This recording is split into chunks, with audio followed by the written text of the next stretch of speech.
So looking at the agenda, Yes. have much of an update on public outreach. I know I sent out an email to surrounding towns, but I haven't heard anything back from them. All I heard was from Scott Jensen, the river engineer. And I don't remember if I mentioned this at the last meeting, but he just expressed concerns about the berms that had been developed in the past on Townsend Road. Which I know that he's talked to Bill about a bunch, and we discussed it in this group too in the past, so that was his only concern. Perfect. If you could send me a copy of that email that you sent to the surrounding towns, that would be great. Okay. I can do that.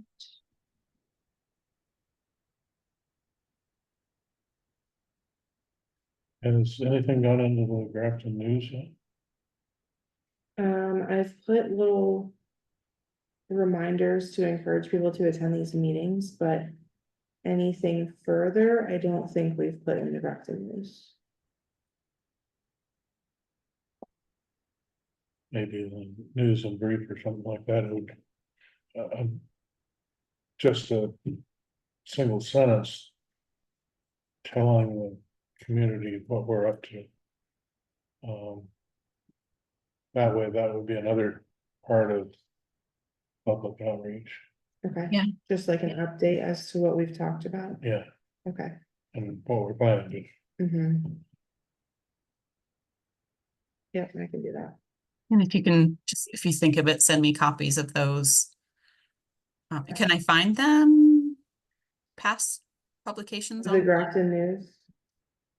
No, they're not. They're not digital, Okay. but, if I make myself a reminder, I can I can scan you a copy of it. Okay, perfect. Thank you. It's just good documentation to have that you've reached out multiple times to the community, letting them know that these meetings Okay. are happening, and yeah, providing an update, I think, is a great idea too. Okay, So plan integration with the town plan and the zoning, and I apologize, I did not get a chance to look through the town plan and the zoning information to see how the plans integrate. I can probably take a quick, I don't know if anybody knows this off the top of their head. Well, there's a separate chapter in our town plan relative to flood resilience. Okay, that's exactly what I'm looking for.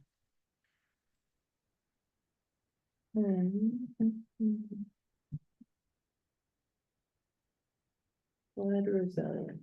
Yeah. I have the town plan, I'll share my screen. If that's helpful.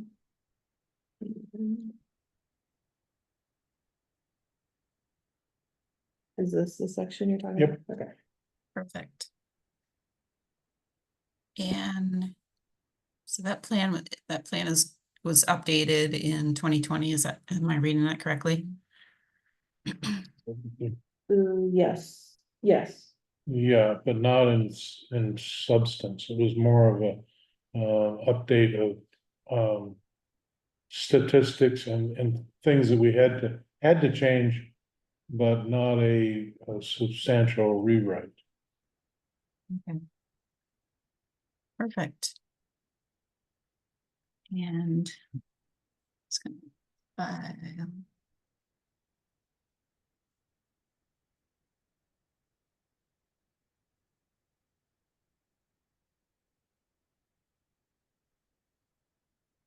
So you have,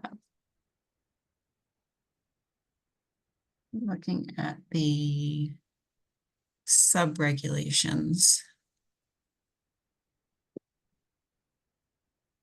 Is there any plan to update those for the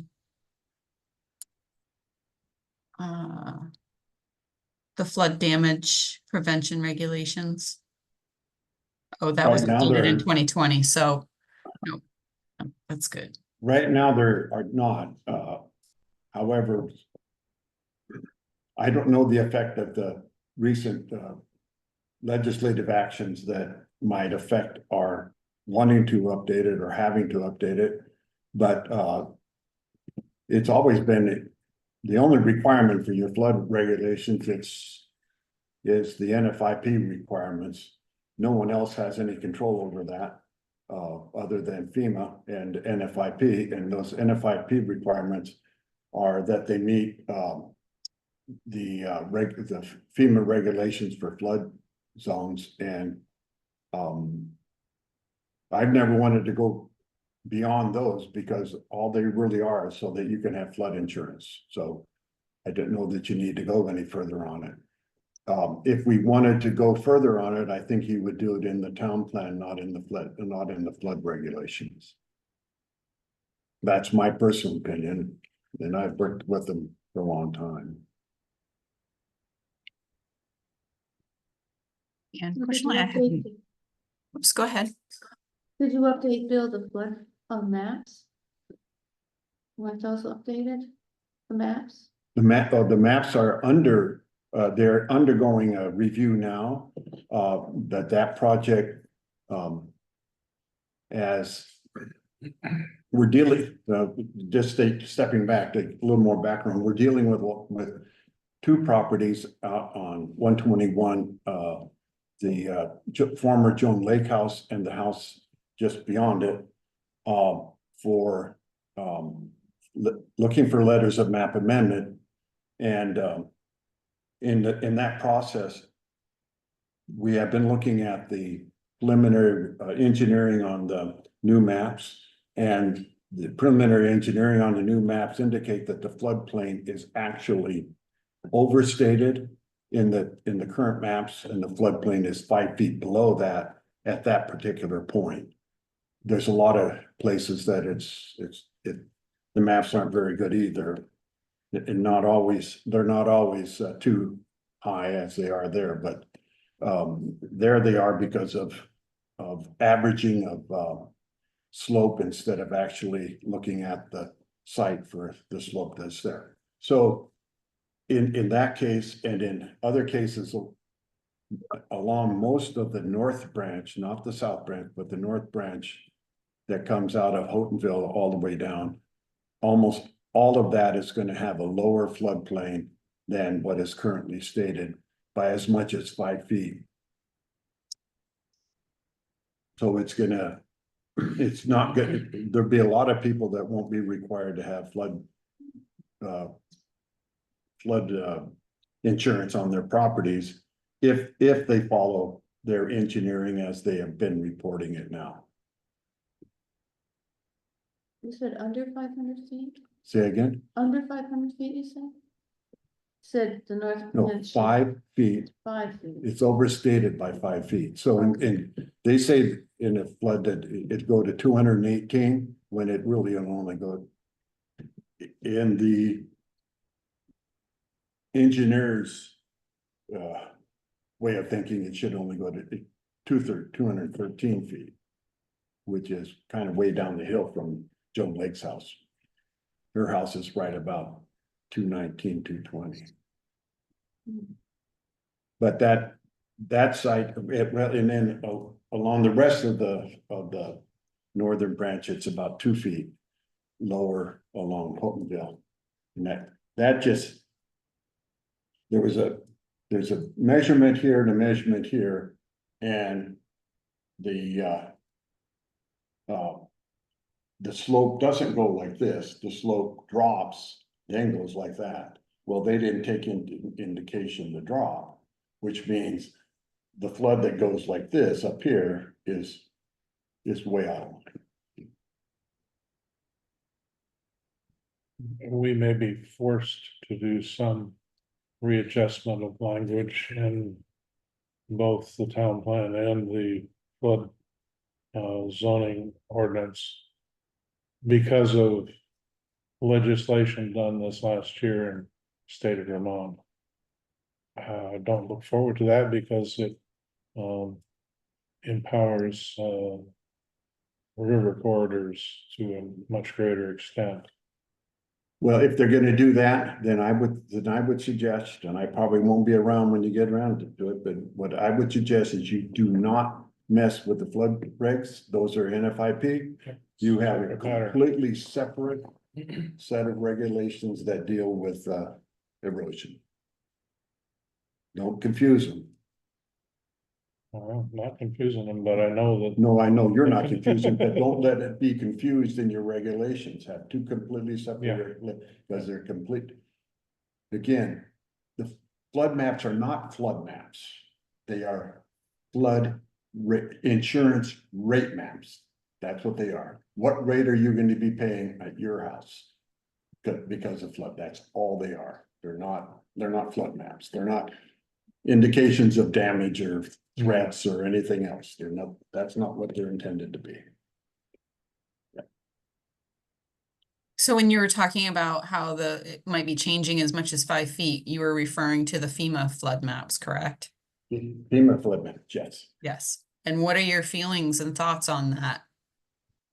I don't think that I think that they should be changed in the areas, because in those areas that, for instance, around Joan Lake's house and the house next door, even in Irene, it didn't get up that high at their places. It And is didn't get currently. in those buildings. So what they're projecting, if Irene was, as many people have indicated, and FEMA refused to tell us what it was, but if they indicated it was more than 100-year flood, and the buildings right there, if they didn't get flooded, then and if it was 100-year flood, the maps are way off. Gotcha. So that's good. Interesting. in that neighborhood now. And I also know up the road, there's the houses that have the bridge to them up here. There's 3 or 4 houses, the old hog farm or whatever they call that area, okay? Those houses should have been, in 100-year flood, it should have been taken that house that's closest to it, half of it should have been underwater. Yeah. And I went there afterwards, the sand was barely on the lawn. So. Now, was it 100-year flood up there? I don't know, because no one will tell us, but. It didn't come anywhere near the houses. Gotcha. Interesting. Okay, cool. So now the fun part. Identifying actions for the next 5 years. And so the way it's broken down now is you've got to look at each hazard and identify a mitigation action for it. And then those actions have to fall, you have to have fulfillment in 3 categories of those actions. And that includes education and outreach, structure, infrastructure, and plans and regulations. Does that make sense? That's. Cool.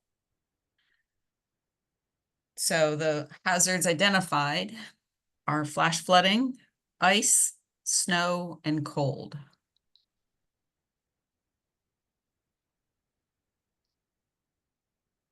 Let's see if I can.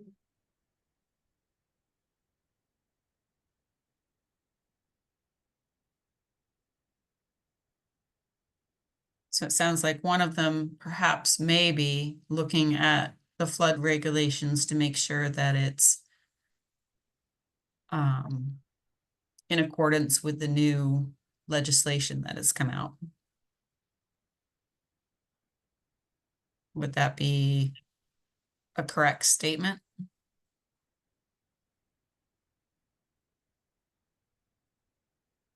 Sorry, could you say that again? Sure. So we were just talking about the flood maps and the new legislation that came out this spring. And perhaps looking at the flood regulations and making sure that they're in accordance with the new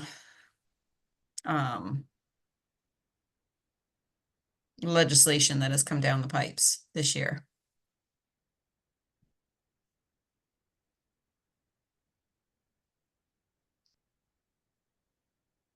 Okay,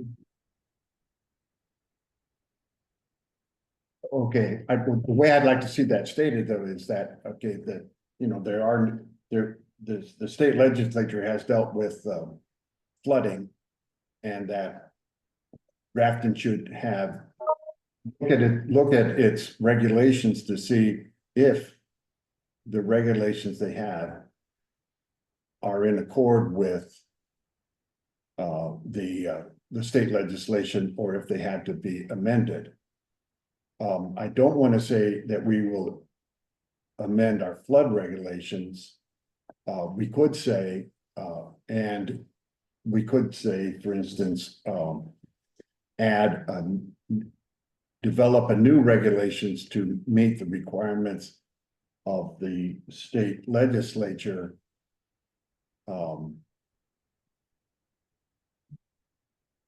If their requirements don't affect the NFIP flood regs. That's a little bit complicated way of saying it. You might be able to simplify that language, but I don't want the town to agree to amend its flood regs when the legislature has nothing to do with our flood regs. Gotcha. That's the other thing. So I think we should have something in there that maybe, I mean, that we will, let me start over there. I wouldn't mind having something in there that we will comply with their, the state legislature's requirements, that we have regulations that meet their new flood concerns or something like that.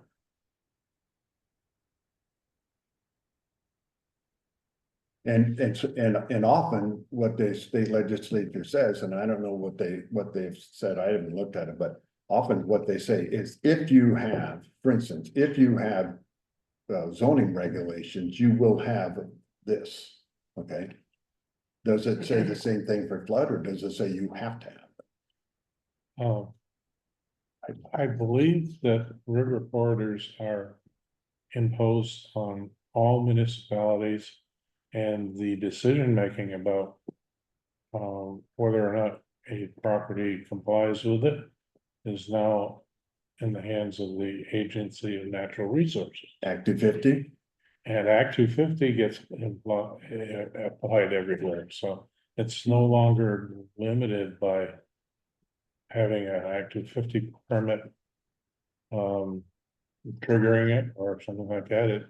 They, as far as I know, they have given the A&R with what resources, I don't know, because if they're gonna adjudicate every single application for a violation of the river corridor in the state of Vermont, they're gonna have to grow their agency by a lot of people. I don't think that'll fly very well, but I think that's the way that it headed, so that A&R has got total control on it. It's Well, not- then maybe the language would say, to the extent that the legislature requires us to Comply with the new legislative comply with the new requirements or something. regulations that. And I we wish I could will- speak more intelligent, yeah, I can't even speak, let alone sound intelligent at the moment, but I wish. It's been a long few weeks. Yeah, I would be really surprised if they required towns to have regulations, because they have never, ever done that in the past, ever. Their statements, they have simply stated, with your zoning regulations, if you're gonna have them, this is what they gotta look like.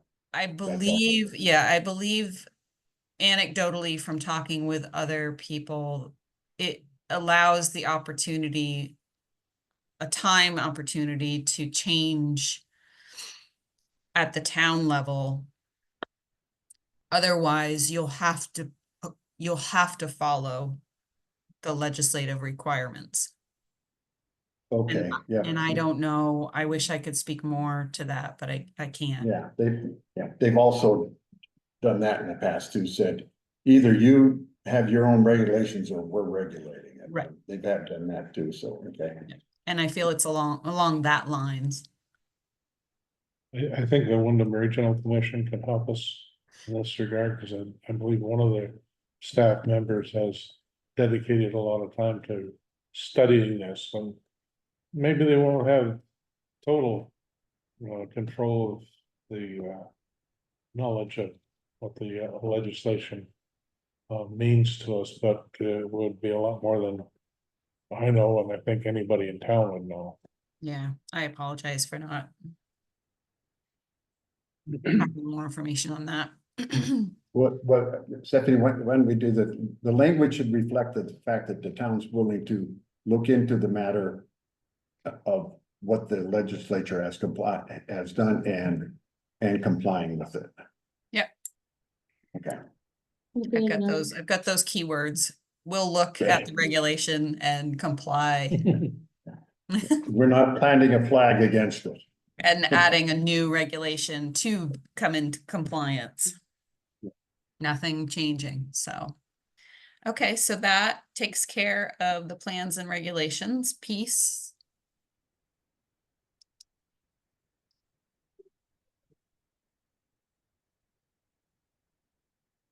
And the flash flooding piece. Unless, We do have a subdivision regulation as well that will be updated after the town plan. It's a lower priority, but there'll be sections of it that will be affected by new state requirements. and when are you planning on updating the town plan? That's underway now, and we expect it's gonna be about a 2-year process.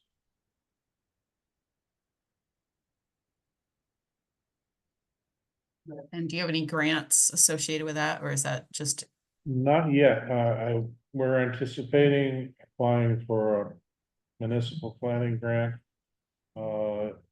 In basically the summer to come into effect in the fall. So that we would actually have some money to have regional commission and or other people contributing to it without just being volunteers. That's our plan. cool. Under flash flooding, do you have any structure or infrastructure plans in the next 5 years?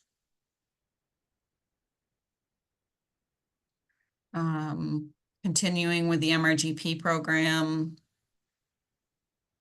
Yeah. Capital planning activities. In relation to the MRGP, we have grants and aid funding yearly. And then we've been really good about applying for the Better Roads program as well. And then capital plans, we have a couple, which I think we talked about a few weeks ago, or a few meetings ago, but 2 large culverts on Fisher Hill Road. And then at least 1 large culvert on Stagecoach Road. There's one on Eastman Road.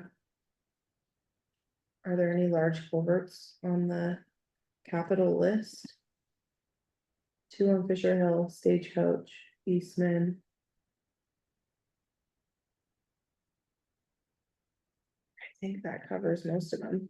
Did you, Hinkley Brook, are you doing the upper one, 30 or whatever is on Hinkley Brook? Oh, I would say Hinkley Brook, there's 1 culvert. That'd probably be. I don't wanna rank them right now in priority list, but Well, the priority list would be Fisher Hill, for sure, 1 and 2, and Stagecoach Road, number 2 on Stagecoach Road. yes.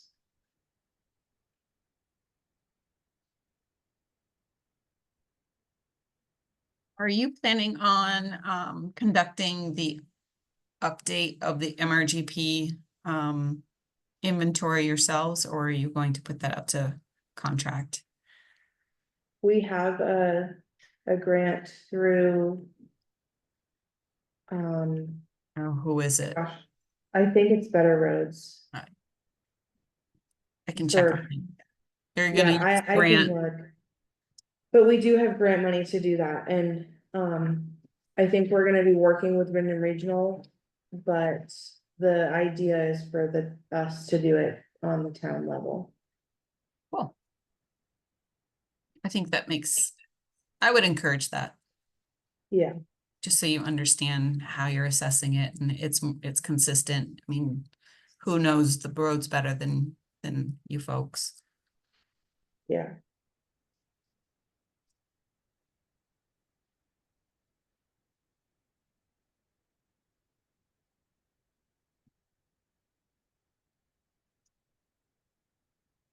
It's, Those are some good projects there. What about ice, snow, and cold? What do you mean by ice? Storms. There are two different categories I can think of under ice that would be a hazard. One would be ice jams that would flood areas. So But the more likely and important one for us to concern ourselves would be with ice that takes down our power lines. So ice on the rivers would be more inundation flooding or fluvial Yeah. erosion or potentially flash flooding. Inundation, because it would back up behind something, dam up and then flood an area.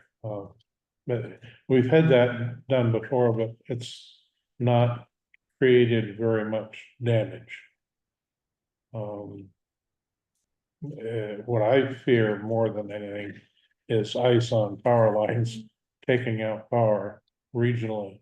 And having us set for a few weeks, like some places down south have experienced, and Mhm. we haven't experienced that here. Fortunately, Does the power company have any plans to make the power more resilient? Do you know of? they've been working pretty hard at that, both in terms of getting a redundant route of power into town and doing right away maintenance and upgrading the lines. I don't know if you've ever seen these kind of diamond shaped insulator contraptions that separate three-phase lines. And it looks like a little bit like a flying duck. And supports all of the three-phase lines in a tight little cluster under a heavy-duty cable, which the cable is capable of taking a tree hit on top of without damaging the electrical lines. And they can get by with a lot of what otherwise would take power out completely with a regular line. And they just have to come and cut the tree away that's hung up on the cable. So we're getting that kind of line into town. And we're getting a redundant feed direction into town. And a little bit of undergrounding, so, yeah, they're putting in. We're a pilot project town for their experiment with, putting in, battery backup systems into some of their more damage prone parts of the distribution system. So, yeah, they are really doing a pretty good job of trying to increase the resilience. Excuse me, I'll see if I can't get some timelines from the power company on that. But within the town's control, is there a program currently that you have that you go out and clean? Says a hand raised? Is that me? Whoops, sorry. No, That was that's me. okay. It just caught my eye. I'm like, Oops. right away, tree clearing. No, Highway does tree removal, but if it involves any wires, then it's the electrical company. I would say within, one of our Better Roads grant applications, a large majority of that included tree cutting along the road. And then we're applying for another section of road this coming year, and that also has a lot of tree cutting. But in terms of like a yearly plan, no, we don't have one.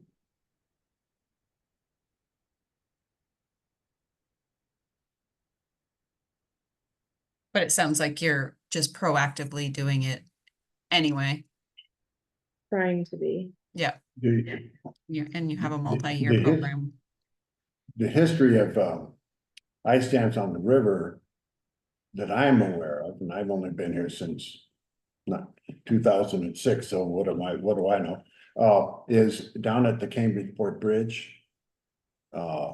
And beyond, as you're going out of town into, Rockingham and Athens.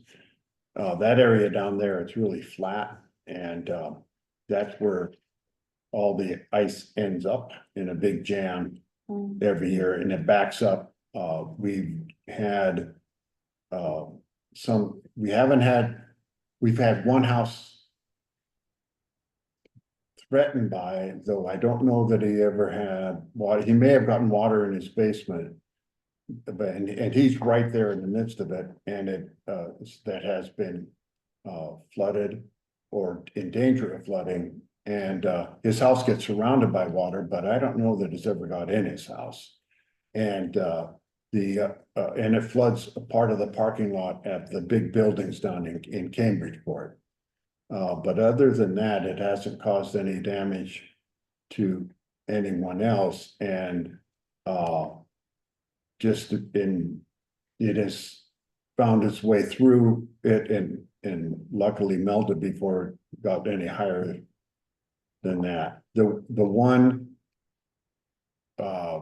consideration for that property is, and we have talked to him, I think several times, about a buyout on that due to flooding under normal conditions, but we've never, he doesn't want to sell, so that's where that is. Gotcha.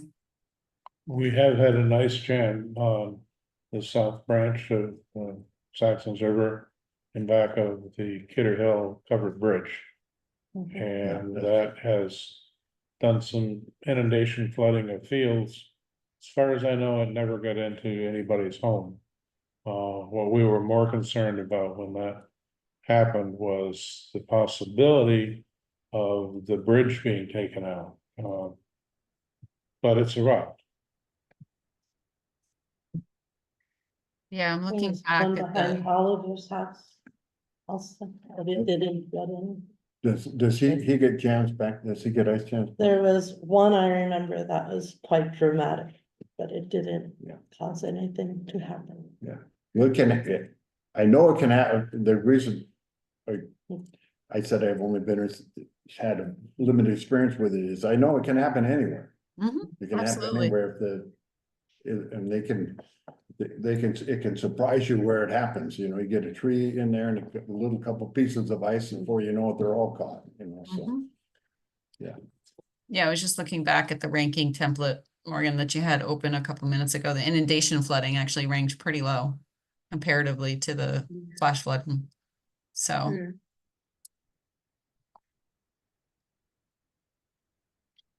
So, yeah. So we've got a couple items under ice, which are, both of them are structure and infrastructure. So then the last two hazards are snow and cold.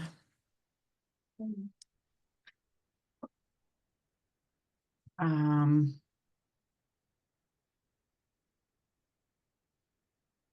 I'm trying to remember.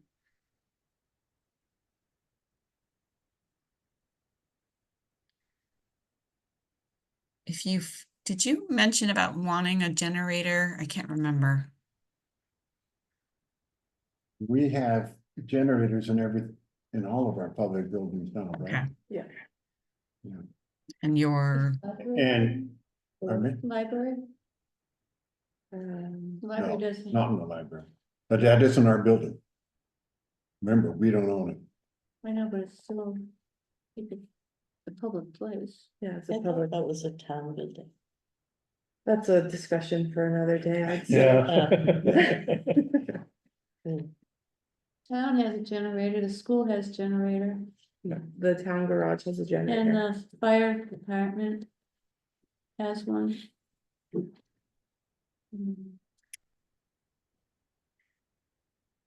I don't know how many homes they And- own. And with regard to that, I mean, one of the things you. Being concerned is that people not have heat in their homes, Right. and so we have. This building that we're sitting in as a warming shelter. So just for use during the day, no, not that people could stay here, but they could use it during the day. And I think the school has something about a warming shelter too. They've got it in their plan.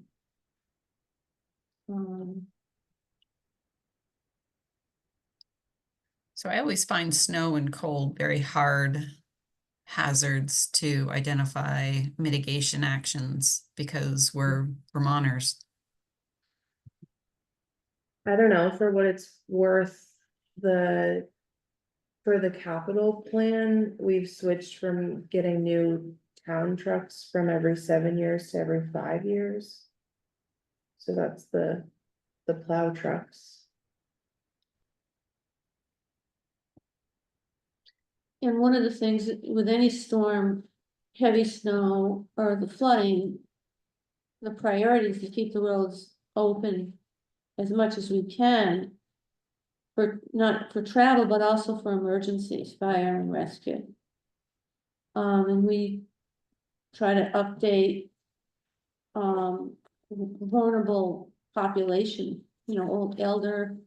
Or people that are on either oxygen or has some medical needs that they have to get out or get medication to them. We try to. People try to get to them, or their services get to us to tell us. That they're in need.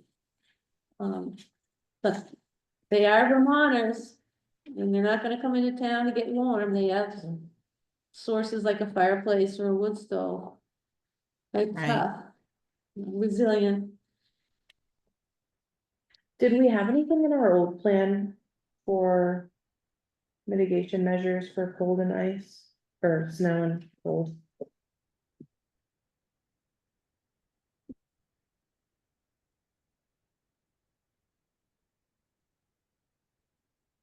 Not that I know of. I'm looking now. You can't put, well, because of HEPA, you can't put names down, but. Word of mouth, we know who might be of need, I don't remember. She's looking at it. The only thing to answer that question, the thing in our local hazard mitigation plan, we have, the nursing association Right, contact back and forth with them.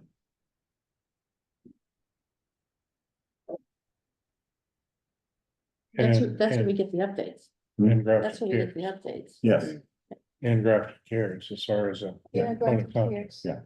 I think we have graphic cares on our, Mm-hmm, yeah. mm-hmm.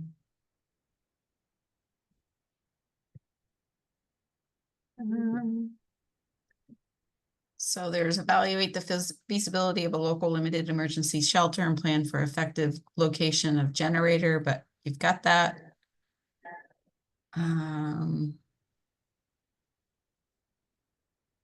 Graphic cares does the Meals on Wheels, and they would know. The population out there that are most vulnerable. And that's a source of information for us. I was gonna say, maybe that's an opportunity to develop like a, I don't know, a mutual aid agreement that you could ask them to check in on those vulnerable populations. I don't know that we need an Yes, agreement, right. we do with Grafton Cares, I mean, that's, Yeah, there is a mutual agreement, but it's not a formal one. With the Visiting Nurses Association through the Regional Planning Commission 3 or 4 years ago. We have a list that we can get. There's like 5 different agencies that have customers in our town that they take care of on a revolving basis. It may be just for, while it's needed, and for a lot of people, that's just for 5 or 6 weeks while they're recovering from a surgery or something like that.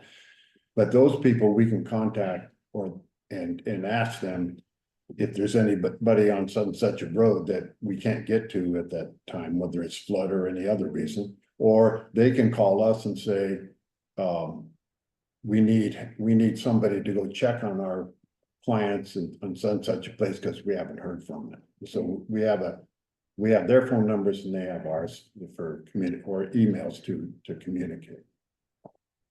So, does the town have, thinking about those vulnerable population, does the town tend to clear those roads first, perhaps? Or is it There based? isn't, that's all revolving. I mean, that's pretty much all revolving. well, I think if rescue knows, oh, they get, we get a notification, and we've got some people on palliative care, end of life care. Yeah. I would think we would wanna make sure who's ever taking care of them, get to them. Even if it's somebody in the home that's taking care of them, like a family member. Yeah, I don't know that there's a formal plan, nor do I know that there's communications from, for instance, rescue who would know about it to the town, other than rescue going out there and this has On a call, happened yeah. and say, you need to get a little more clear or we don't hear from them at all. I can recall calls and probably Eric, especially with snow and ice.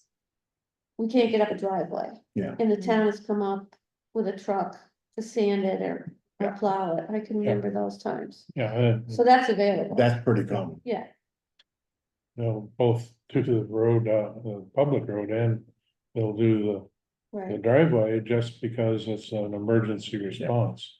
Right. Been very good there.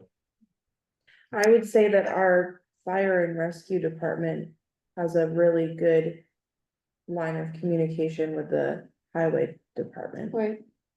Yeah, I mean, 3/4 of the highway crew are also on the fire department, so. Right? Right? Would it make sense to possibly put that into the LEMP?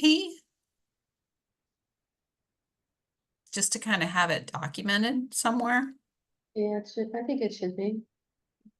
Just that the I think it's gonna town- hurt. Yeah, at the LEMP, we might need to amend it a little bit, but it's I think Yeah. it covers most of. it's basically covered, but maybe not in that particular point. So that being. Ensuring that the town. That would be under plans, yeah.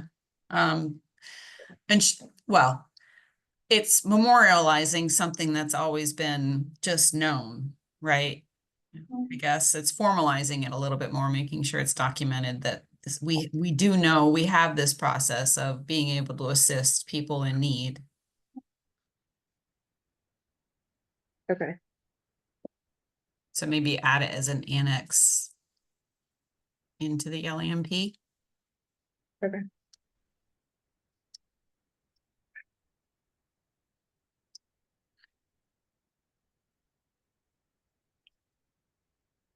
It's the line of communication between the Nurses Association.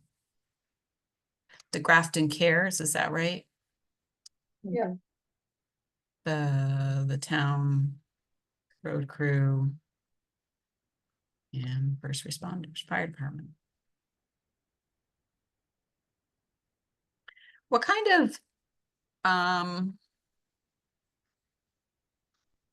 education and outreach do you think the town would like to work on in the next 5 years as far as hazard mitigation?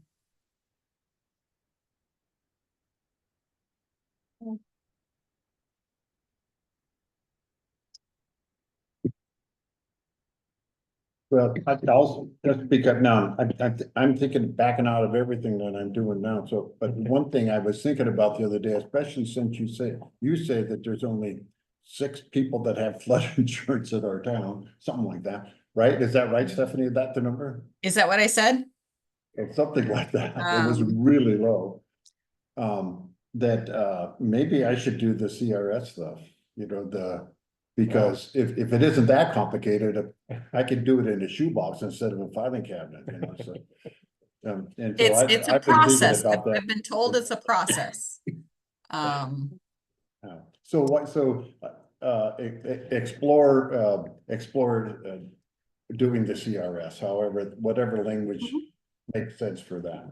And that would include outreach and education to the folks that are Yeah, in that's floodplain. all part of it, yeah, Yep. that is all, that's a big part of it in Yep. order to get the, and as you know, one of the reasons for doing that is the more you do, the higher percentage you get off everybody's flood insurance in the town Yes. that's doing it. Yes.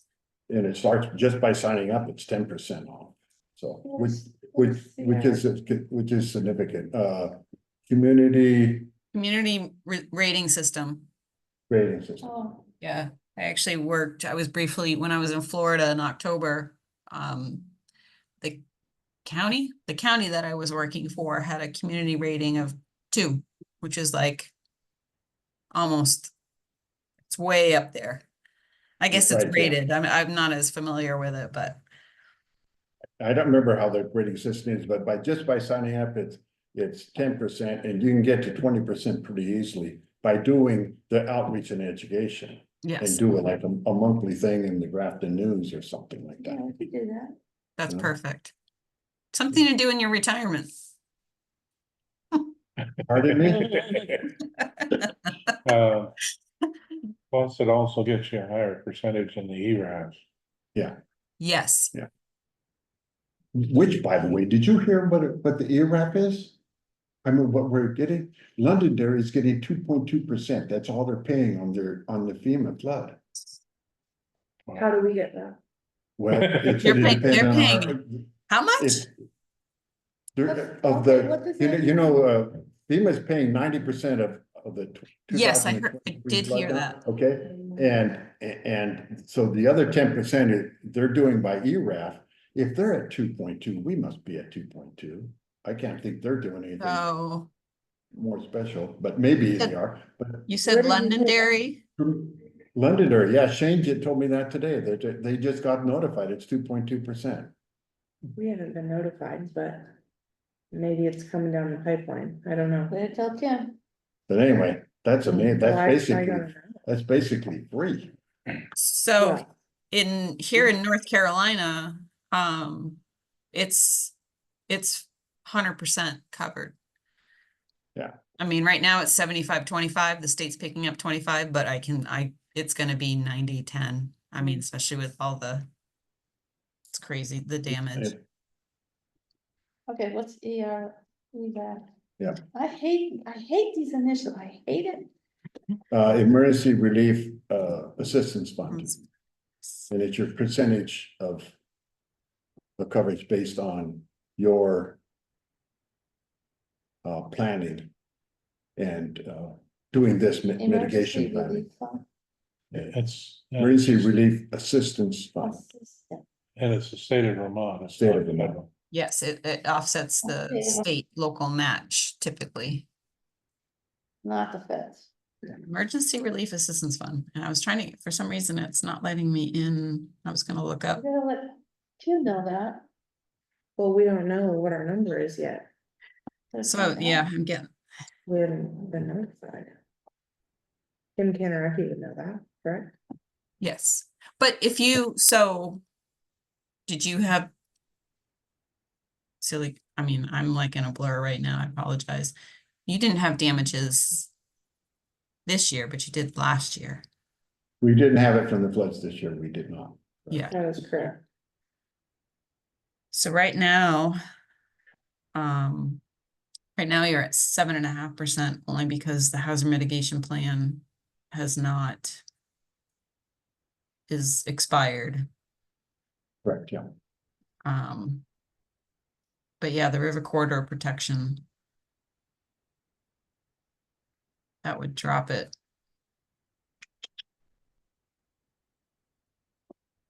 So, I think CRS is is the same as the corridor. So if you could do community rating system, I think you, so the So with- state, yeah, that's interesting. So the Yeah, if state you match did- would be 17.5% if you got a yes on Right. that. And you said that Londonderry is 2? 2.2% for this event. Right. Well, they had tremendous flooding. Hmm? London had tremendous flooding. They have- Yeah, they had tremendous, but I don't know how they came to that number. He didn't say, he just told me that that's what he was told, so. Oh. That's pretty good, that's really low. I'd kind of be happy, well. 5%, that's what I'm expecting it, 5% That's all I'm hoping. at the most, but. Maybe, I don't know, 17.5% would come down to. That might be about right. Because right now Londonderry is at, the state match is 12%, but you.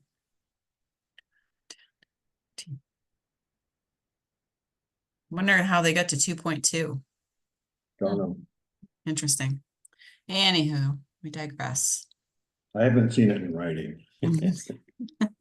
It's like FEMA and their guidance. So here in North Carolina, it's unprecedented because FEMA is actually considering paying under FEMA PA emergency protective measures up to $40,000 for private bridges and roads. Wow, Just yeah, because, but, wow, but almost every driveway, you go through some of those hollows in West Hollers. Virginia, every driveway is a bridge. well, what's interesting is they have no county roads. It's either state, local, or private. Oh, And a lot Wow. of areas are unincorporated. So that means it's county governments. It's interesting. This has been an interesting one, that's for sure. So, so yeah, all we have left is to apply, the cost, the high, medium, and low, and then the priority. Do you want to save that for next month, or do you want me to kind of No, no. structure it and What- have you folks? what is this refer, what are we doing there? So, Morgan, if you could pop up that ranking list template spreadsheet. I Oh, think the there should ranking. be, I think there should be a tab on there. Yeah, the one on the far left, this is 2024 mitigation action evaluation. Yes. So that is, so I'll apply, need to assess as, the priority of these projects, and then you need to rank them based on life safety, property protection, technical, which is the action a long-term technically feasible solution. So what I can do is I can put all the actions in here and we can rank them next month, or a lot of it is ones or zeros anyway. It's just showing that the town is looking at these from different perspectives. And these are just examples from another town. I'll go through and I'll fill this in for you and I can send it out. Okay, Does that make Okay. sense? Because I didn't have that information to fill out, so. so are we just ranking our, So you're ranking the actions that we just identified. So under recommended for implementation, that's where I'll be filling in all the actions that we identified today. Okay, And then, I'll list the actual actions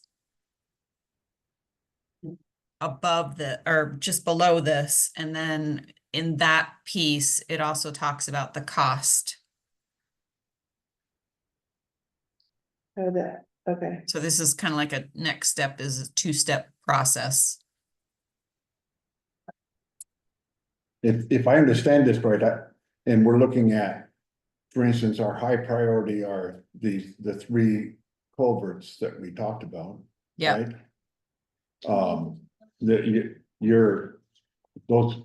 Each of those culverts. Well, maybe not the one on Stagecoach, but the other two culverts is gonna be over 200,000. 200,000, what's 300, isn't it? I would say they're at this rate over 300. Yeah, those two are about 300,000, yeah, between Those 200 are- and 300,000.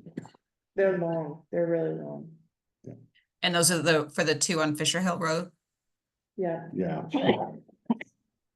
Now, the And the culvert on Stagecoach is really important to get done because of what it failed at. Well, but it isn't a big culvert now, right? it's not really, It's like a 3-foot culvert. yeah. I remember I got an estimate on it, I think it was like 275, It was 270. but that might be, I might be getting that confused. Well, it's a So- pretty long culvert. It is long, Well, so I would say 250 or 300 for the high. So that's also another high cost. Anything over $100,000 is a high cost. okay. Oh, but okay, I see what you're saying. And the rest of, but what do we have for medium? Medium is gonna be closer to 200,000, not not. What do you think? Which one, Bill? Oh, Medium is anywhere between medium. 50 and 100,000. But I would think that it would be anywhere between. I would think low would be 100,000, medium would be 100 to 200 and. And we high can would do be that. over 200. Would That's you what rather I'm do that? thinking. 300 to 400, yeah, That's what I'm thinking, because, yeah, because the cost of the culverts have been going up and up. And then you have to have the engineering. Yep. Then you have your road crew costs. And highway, so, yeah. So did I hear this correctly? A high cost would be No. anything over 200? over 200 for high, 100 to 200 for medium and 100 and lower for low. That's what I Perfect. think. Okay. Got it. Everybody's nodding. I don't know if they're going to sleep or if they're agreeing. So, Fisher Road and Stagecoach are still high. Is that correct? Yeah. Yep, Correct. yes. And Hinckley, what did you say, Hinckley? Medium? Yeah, I probably medium right now. Yeah, the prices are ridiculous right now. But it would be medium. It isn't that big a culvert. Right now, it's some sort of concrete, isn't it? I don't know. Well, we're talking about 33, I think it is, or 30, 30. I can pull that up. It's Stagecoach Road was 275 was the cost estimate. Okay. The thing with the other part of this, Stephanie, is not so much the replacement cost, but the damages it causes. For us to put it in a higher priority for the culvert other culvert I'm talking about on Hinkley Brook might be 200,000 to replace it, but the damage it causes right now is darn it, almost The nothing. gravel you gotta fill in and, I mean, I was thinking you're talking about damage, you've got. the side roads to fix, and then you got the road to fix with gravel and whatever they put in. But that. There hasn't been any damage around that culvert. Like, I mean, it's just not significant, not like from 24, where it goes down. You know, 2 feet deep, 4 feet wide for 600 feet, but well, at that culvert, there's a big, huge floodplain beyond it, and it doesn't do anything. It's just that it is inconvenient at the time it happens. What about re-ditching stuff, doesn't that, when you have a big blowout of a culvert, the water's going Yeah. right down the road, He's just saying that this culvert in particular doesn't? cause a lot of that road damage. But you still feel a need to replace it, so that, I mean, the cost is the cost of replacing it. Right, It's 33 and it's a steel. 33 and it's steel, oh, then it wouldn't, it would. It's not It's gonna be a 50. huge, it's not gonna be a huge culvert to replace. 70-inch by 50 feet long. Is what's there now. It's 70 inches, oh, then it is a big. It's a big culvert. Okay, That's gonna be high. Sorry, it was culvert number 33. So is that going to become a box culvert? It would be, Yeah, yeah. I think part of it is a box culvert now.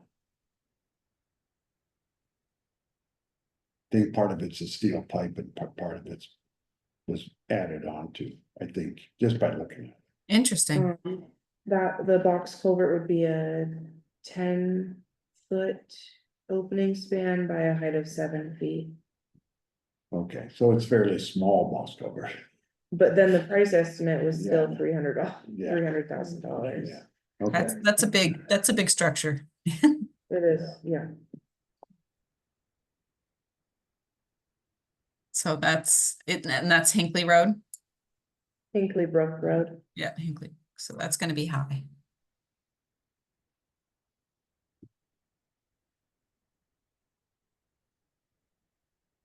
What about Eastman? Eastern Road, that is. You can take a guess, but it's again another $300,000 culvert. Yeah.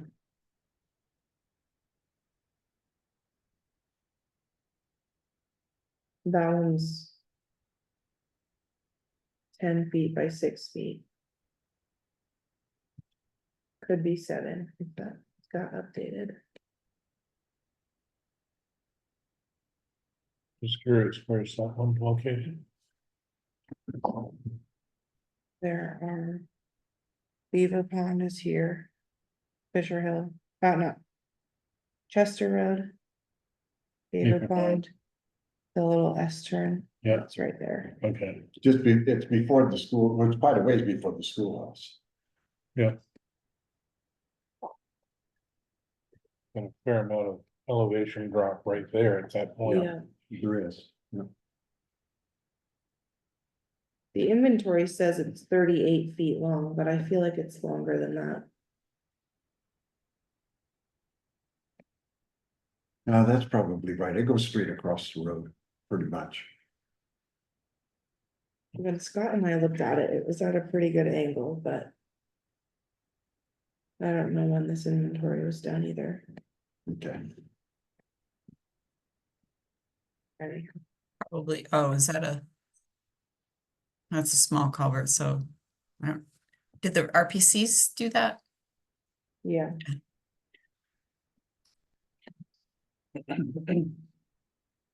So the power company upgrades, I'll probably get some estimates from them. Those are 4 different projects. The Better Roads grant applications for the tree clearing. Are those pretty small? oh, yeah, yeah. It's like under 60,000. Uh,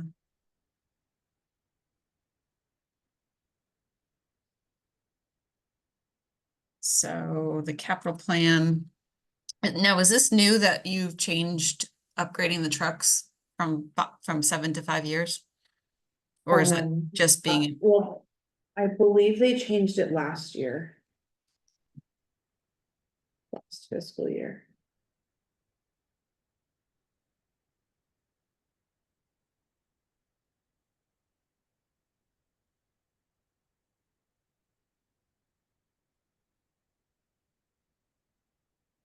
um, so researching the community rating system, that's pretty nominal, I would guess.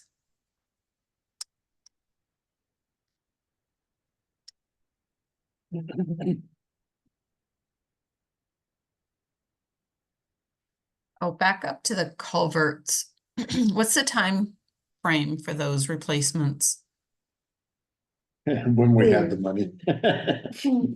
Um, I would say, we were 5 hoping to years. do them now, but that 60 or 600, I mean, that $165 million was over requested by about $450,000. They got 600, I mean, sorry, they got $600 million in request for that 165 million. That's what I heard. they did a great job at marketing that program. They did too good a job of marketing the program. And so, and what they're gonna do, I am told, is the first priority is buyouts, the second priority is flood control projects. Floodplain, I guess, enhancement projects, and then, large infrastructure.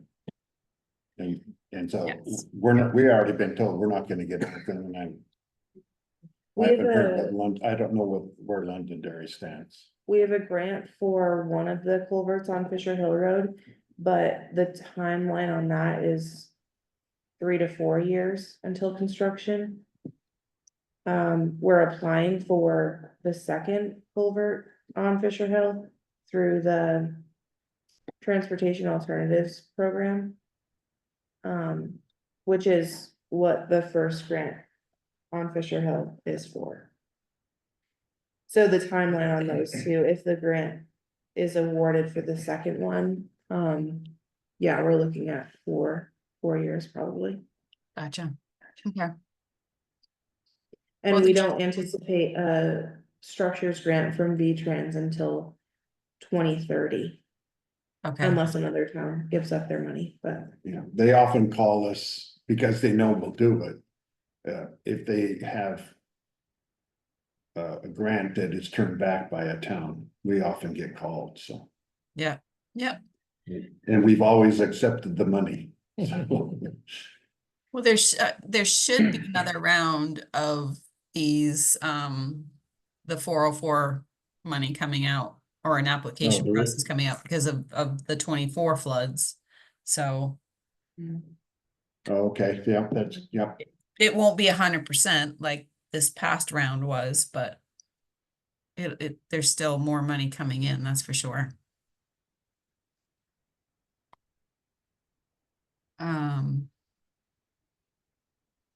So Stagecoach Road. 5 years, maybe? Yeah. At least. Unless we're blessed with another grant application, that will help, but.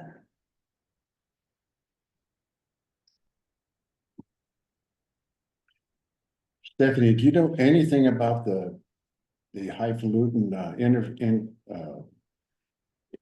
infrastructure thing that the current federal administration keeps touting about all the good stuff they've done with it?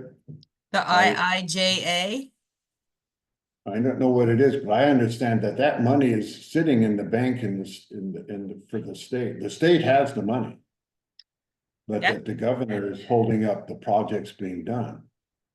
I have not, it kind of like was this big hype when it was coming down the pipes and then it just kind of disappeared. So I'm not sure. I'm not sure. Well, because the governor's right-hand man talked about at the Londonderry meeting, when the governor was traveling around the state, he didn't make it to Londonderry, but he sent his chief of staff. Jason And he Gibbs, said yeah. it's gonna make the big new deal of FDR look like kindergarten stuff. So, and they have all this money. Well, why aren't they spending it now? I mean, every year you wait, it's gonna do less and less, and it And the isn't. roads are, I guarantee you, it's not getting 20% sitting in the bank, so. right, but and the infrastructure is not getting any better. Well, the infrastructure is going up by 20% a year. That's my Yeah. point, you know? That is an excellent question. I keep thinking about that because I remember when it was first talked about and it's like all this money is coming to the state and it's like, well, where is it? Well, and they say it's here. I mean, he said it was in the state. And I don't know what they're doing with it. And the other problem is they overplan. You know, you have not do that, but I mean, the stupid bridge we had down here, 3 years to work on it, started at 4 million. It's now $10 million project because they waited for 4 years, Mhm. you know? Don't get me started. I work for V-Trans Well, and now I'm. well, this other thing, what does it take to put in a culvert? You have somebody go up there and look at it, they have the hydraulics and hydrology, the guy goes up there and sets it, puts it in, you can do it in 3 months. What's taking 4 years? The engineering department of V-Trans needs the money, that's what's taking the 4 years. That's all it is, that's all it is. Follow the money. I'm not Don't gonna request talk about a it. grant for a salt shed, let me tell you. We're finishing up one for town up in central Vermont and the money that's been spent on this 30 by 40 salt shed is just, it's sad. It's really Yeah. sad. It's over engineered. I mean, my garage is, we just built a garage and it's a quarter of the price and it's probably twice the size almost. Only because I allowed my husband to set the footings while I was not around. Well, I tell you, if there's a culvert going in a town, I know it's gonna be $800,000 and it should have been in, and it isn't in yet, and it should have been in at 250,000 done 2 years ago. But the person administering it thinks that he has to have all this engineering. You don't have to have all this. And that's what frustrates me is I've worked with the same town to do other transportation projects and V-Trans thinks the town is putting in a highway and it doesn't need to be engineered to that standard, in my opinion. Now you've gone and got me on my soapbox. I'm sorry. Yeah. So anywho, I will look into the infrastructure money and see if I can find out anything on that. I'll poke around some contacts to see. Maybe you can add a paragraph in our hazard mitigation plans that said if the state would get off the dime, there's $1 million, $1 billion to be divided among 30 towns that have done hazard mitigation plans if they would just give it to us. Right? You can put that in the plan. And you know how to spend it. Yes. The engineering plans that Ron did for Hinkley Brook, $5,000. And I just, in the same town, just paid 17, It's insane for the same amount of work. same damn. Not who, Ron Bell. Yeah, unfortunately, there's not a lot of small engineering companies anymore. The towns are having to hire like a Du Bois and King or VHB, and the overhead on those design projects they're like hundreds. But one of the biggest problems is with FEMA.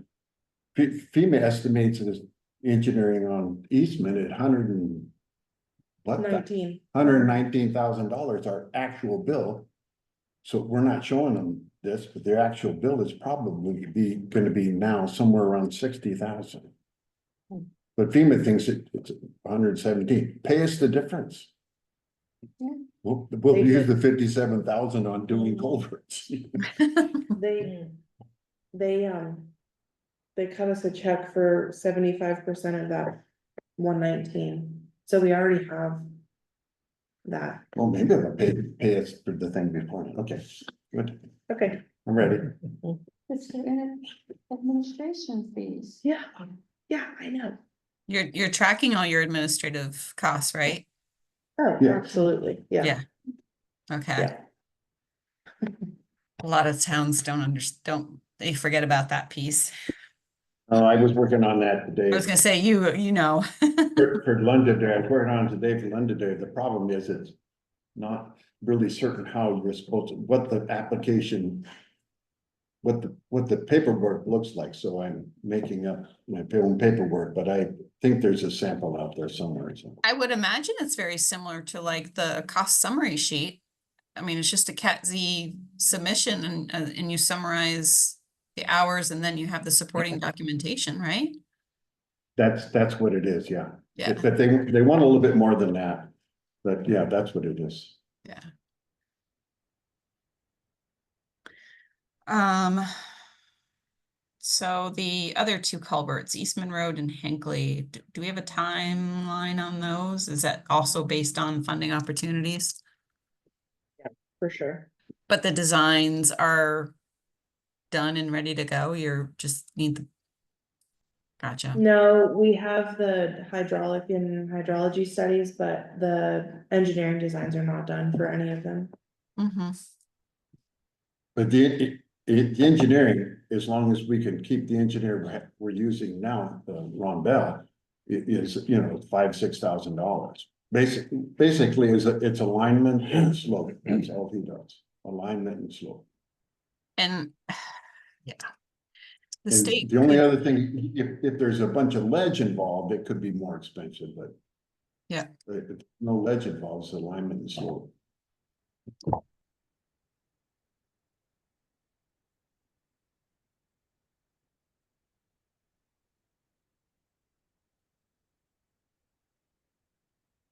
Okay. So the Better Roads Grant application is an annual application Yeah. we do, yeah. Capital plan is also an annual.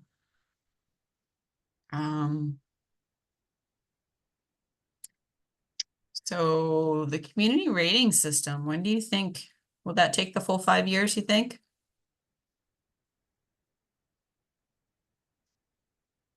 For what rating system? Oh, the community, no. Your project in your retirement. I'm not gonna be alive in 5 years. Okay, so anyway, Stop it. no, I think I can start it, give me 2 years. I think I can start a lot sooner than that, but give me 2 years.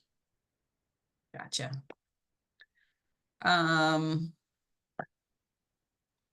So I've got the date on the subdivision regulation. So do you think you'll incorporate the line of communications in the next LEMP update, Yes. Yes, for sure. 2025? Okay, cool. So that's all I have for tonight. So we are getting down to the end. So what I'll do is I'll take all of these actions, put them in the right format, and I can send those out and I'll plug them into that piece of the spreadsheet, the mitigation action evaluation priority. Okay, And then, so you can have those to review so we can finalize all of that in December and then hopefully I'm hoping to have the draft other than this piece done in a couple weeks so I can send it out. Unfortunately, I'm a little bit behind, so. okay. So I Okay, have, thank you, Stephanie. Thank you. I have, Thanks for that. yeah, thank you. I have on the agenda, December 19th.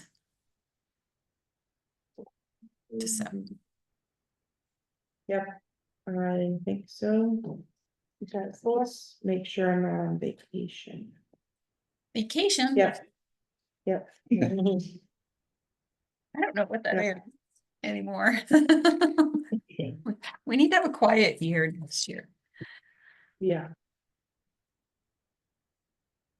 Cool. Awesome. Well, thank Perfect. you so much.